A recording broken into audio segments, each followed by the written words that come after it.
Okay, so today we're going to look at how to build a lead generation funnel for native ads that you can use on Taboola ads, on Outbrain. You can use it on Meta, you can use it on wherever. Wherever you want to run ads, a good idea is always to run advertorials because the conversions are dope.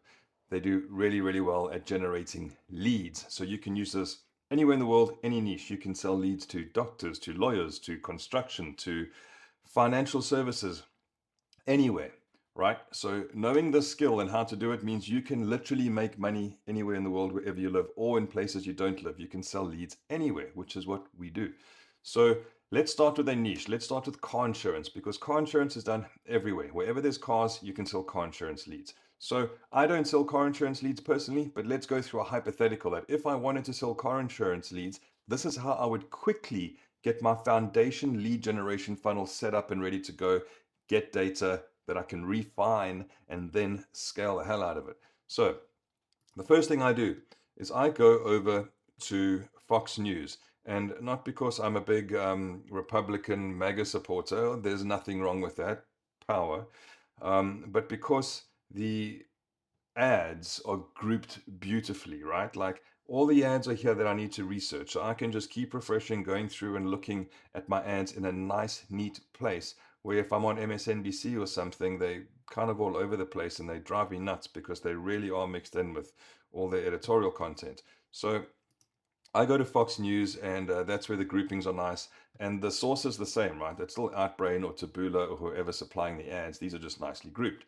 So what I'll do is I'll go through X amount of news articles or refresh the page to find who are the leaders in the car insurance space. So I have gone ahead and identified this site. They spend the most money, they have the most ads, and they've been there for the longest. So I'm assuming that they're doing the best job, or at least doing a very good job, or they are the yardstick that I need to try and compete against. So this is the advertorial landing page that they have, and it's done very well. There are lots of great calls to action everywhere. Wherever you click is essentially going to get you into their lead flow capture, which is what they want. Awesome. So now the first thing I need to do to compete with them is to create a headline. Then I'm going to need a subheadline, an image, and the copy. And I'm going to show you how to do all of this in like under 15 minutes. So I need a headline. First things first. I'll go over to ChatGPT. We use 4.0. And now I will take one of the headlines that I found on the ads, which was this. And I'm not going to blatantly copy it. I'm going to say, please give me 10 competing headlines with numbers in them that can compete for this. So this was my first step, and I'm just showing you exactly what I did, and then you can go through a more refined process, I guess.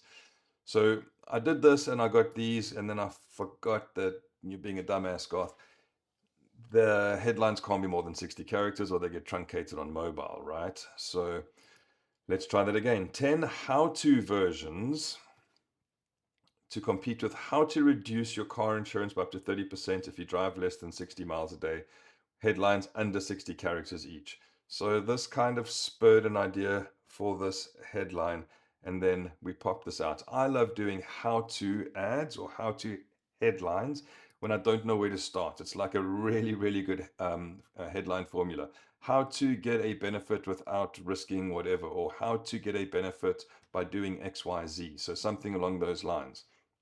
So again, we run it, and here we go.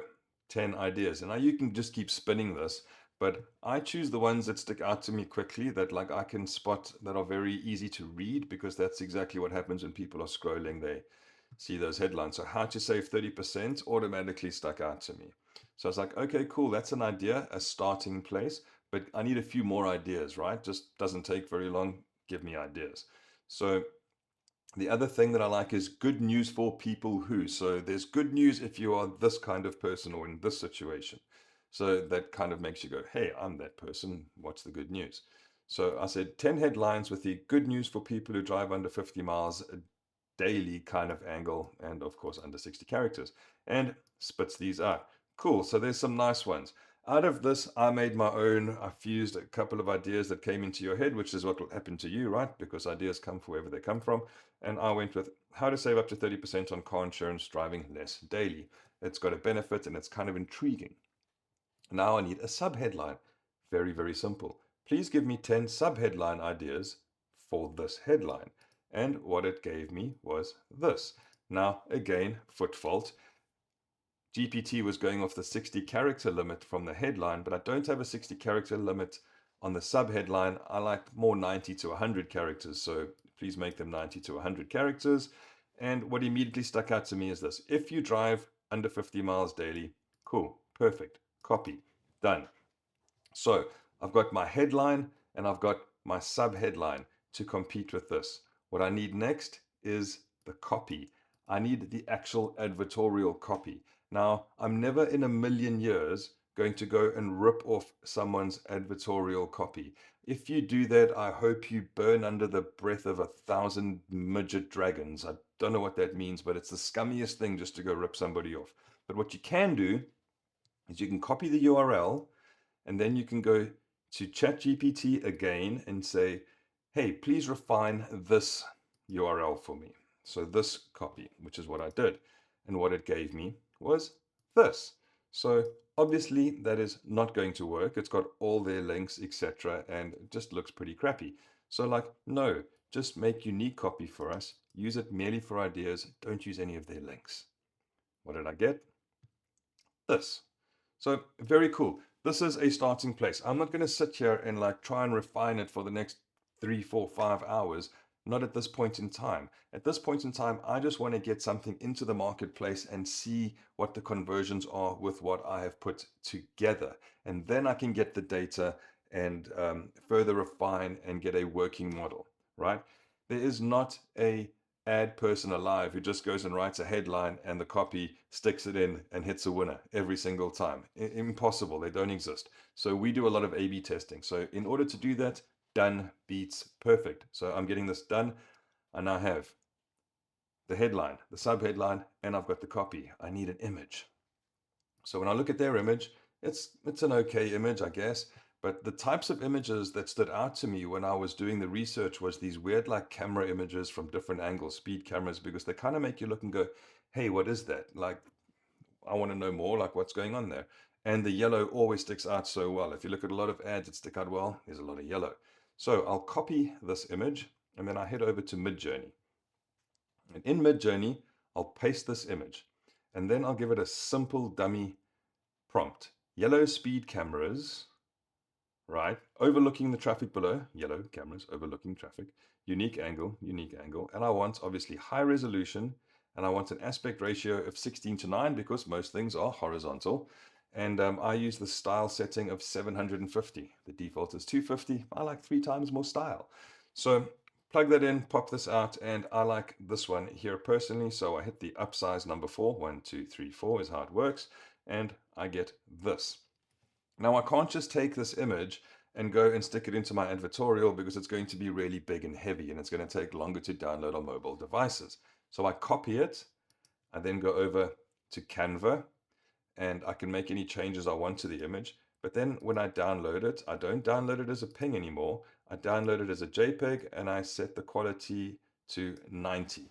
And then I get a good size with good quality and all is happy in the world. So now I have all my assets for my advertorial and I'm literally like under, I don't know, 15 or 20 minutes in at this point. I need to go and put them in my conversion tracking software. And I use what I think is the industry leading Unbounce. And Unbounce is superb. I'm going to show you why in a second, but I'm just going to show you real quick how we set the advertorial up. So I pop our new beautiful headline in there with our lovely subheadline and our dope cool image with the copy that we generated. And this will be the call to action form. These are the steps that the person's going to take where we capture their information and then send it to the car insurer so that they can get back to them, and with some testimonials at the back. Okay, so what does this look like when we preview it? It looks like this. So whatever your site name is going to be, you have to put this little advertorial disclaimer at the top. So if you don't have that in there when you're running an advertorial, it's not going to pass the approval process. You need that and the disclaimer at the bottom. But I popped it at the top. It's in white. You hardly see it. Okay, so this looks kind of cool.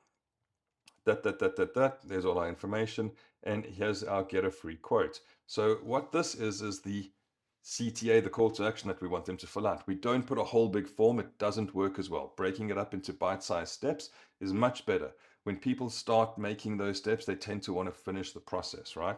So for this, we use a system called Hayflow, and you can build all these separate steps in Hayflow, which is really easy to build in. But the cool thing is we have all our analytics here. So we can go have a look at each drop-off rate, and then we can make changes accordingly, and we can go back in and refine as required.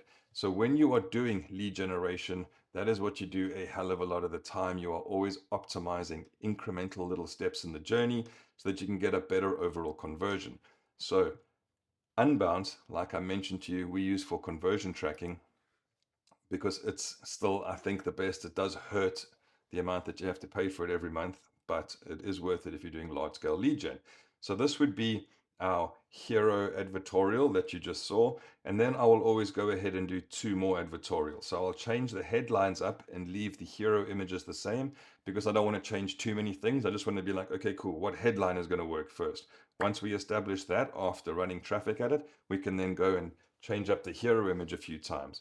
But the cool thing with unbounce is you can see the weight. So I can have this one appear 50% of the time, and these each appear 25 or a quarter of the time.